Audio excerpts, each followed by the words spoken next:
Maria is your evaluator. Maria, what is Peggy's title of her speech and what are her objectives? Peggy is speaking from presentation mastering level 2, and Kelly, we have projects and we have manuals that are actually online now, but we follow certain projects that we want to do. So she's working on the presentation mastering level 2, the mentoring project. The purpose of her project is to clearly define how Toastmasters envisions mentoring and for the member to share some aspect of previous experiences as a protege. Her title is Miss Olian, the Missoulian. That's what it is. Miss Olian, the Missoulian. Yes. Miss Lion, Miss Olian. Miss Olian, and Miss Zolian? Missoulian. Missoulian. Great. Well, let's welcome Peggy to the lectern.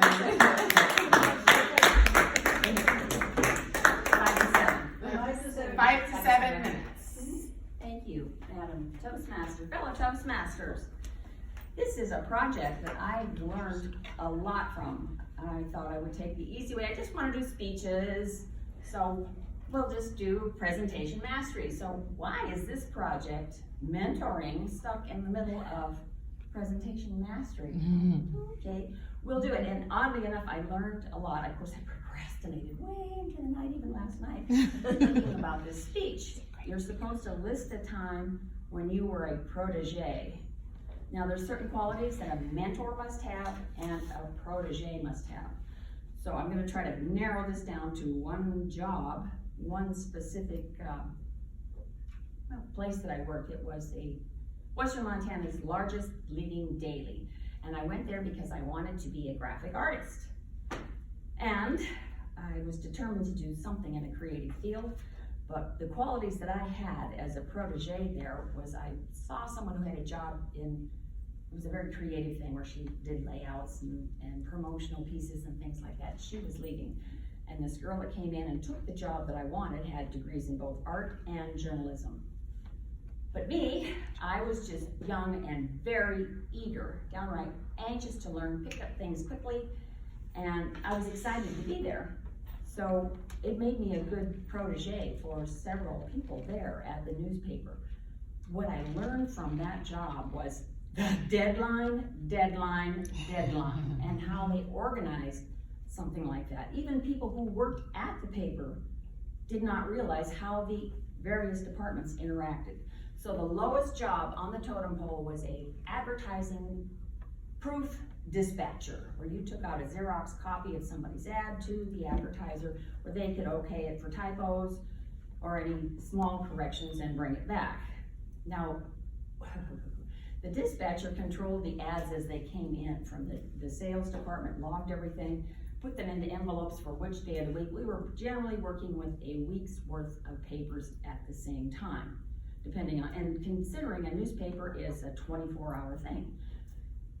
Another job that I did besides the dispatcher, who made contact, personal, physical contact with every single department right at the beginning of the day, even though you might bring up the, what they called these big plastic sheets that they would send down to the press room. They were pages of a paper, and we actually used wax to paste all these things together. And that was an innovative technology for that time.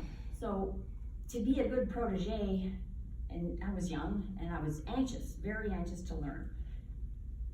I had a couple of mentors there. One of them, his name was Joe Bodini. That was a joke. Joe Bodie was his real name. But he could see that in the future, we wouldn't run around and cut out little pieces of clip art, wax it, and stick it down. We thought we were so technical then to use a computer to set the type, where it would print out in the back shop.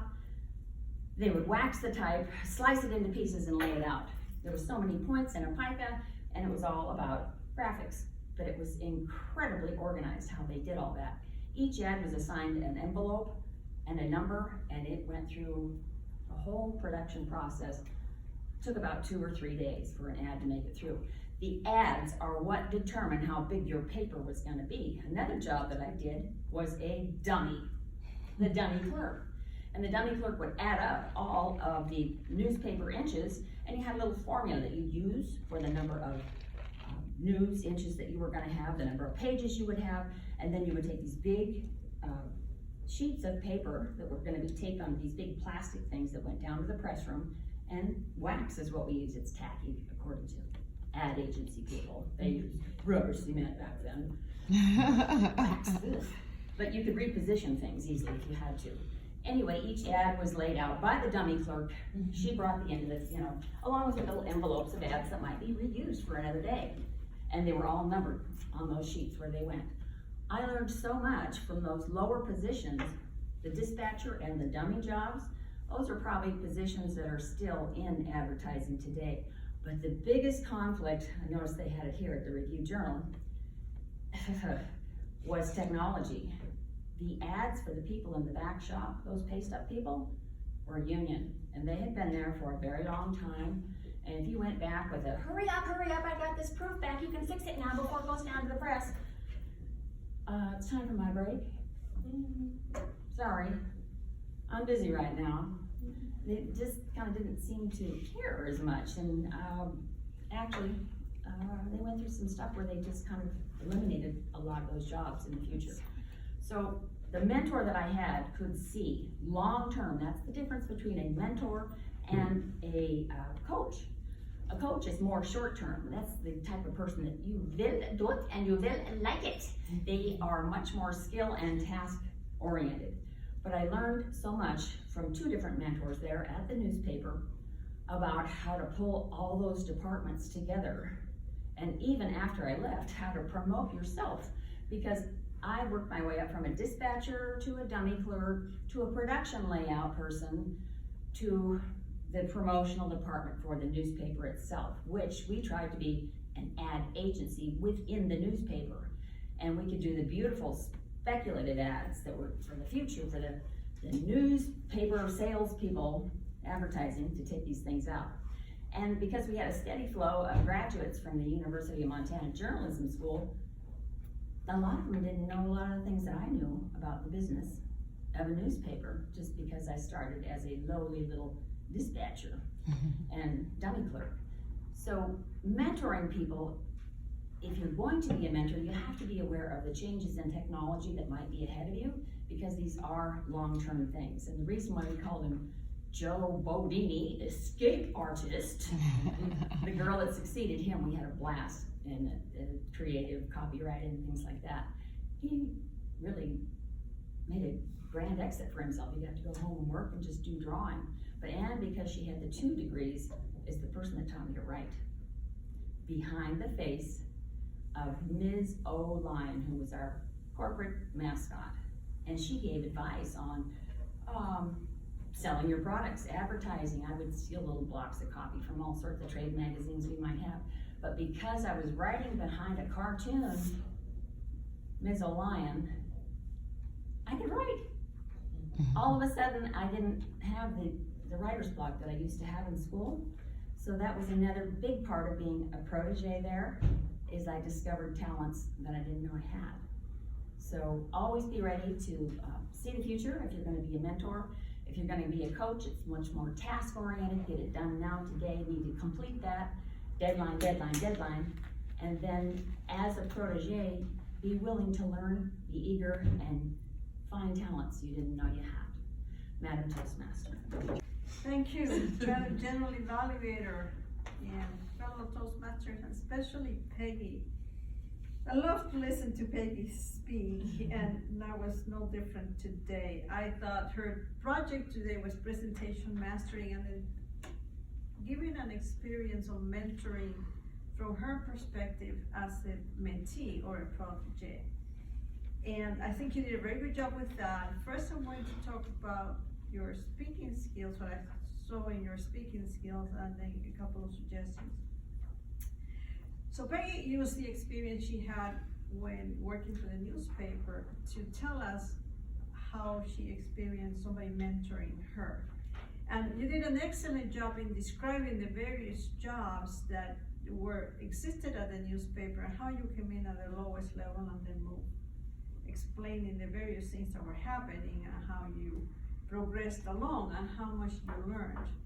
First, when you opened the speech, I like the way you opened the speech. It was a casual way, but I enjoyed it because I have this presentation mastery and how does mentoring fit into all this. So it was a very conversational type of entry into the speech more than a very structured one.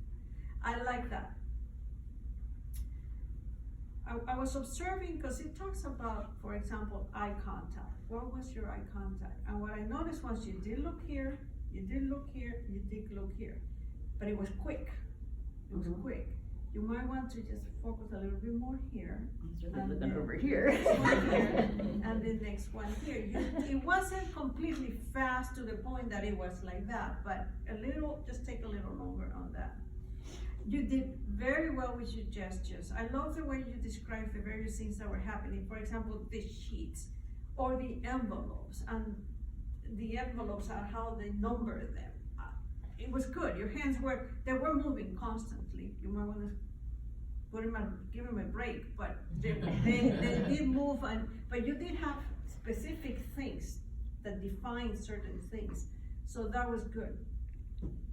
I thought you felt comfortable speaking to the audience. I just enjoyed giving the speech. The first suggestion I have is slow down. There was a lot of material you were telling us, and it was just fast, really, really fast. Slow it down. The second suggestion has to do with the project itself. I would have liked to hear more. What did they do to mentor you? You talked a lot about the experience and that they saw something in you and they mentor you. What did they do? You did talk about it at the end, but what did they exactly, how did they mentor you? Did they talk to you? Did they point out things to you? What really happened? How did you know they were mentoring you? So some more, I kind of say, what was happening? Did they come and say, this job opening is now, there's an opening in this, apply for it because you can learn more? How did they really lead you in the path? And then how you used it? What was that experience of having somebody hold you by the hand and lead you along? So those will be my biggest suggestions. I like the way you put it together. You did stay on point with the speech that it wasn't about the Toastmasters, but how you know the experience. Even though it's about mentoring in Toastmasters, how do you use the experience of being a mentee? So you did that well, but if you can do those two things, I think it's just going to take it to a much higher level. But it was a very good speech, and I really enjoyed listening to you.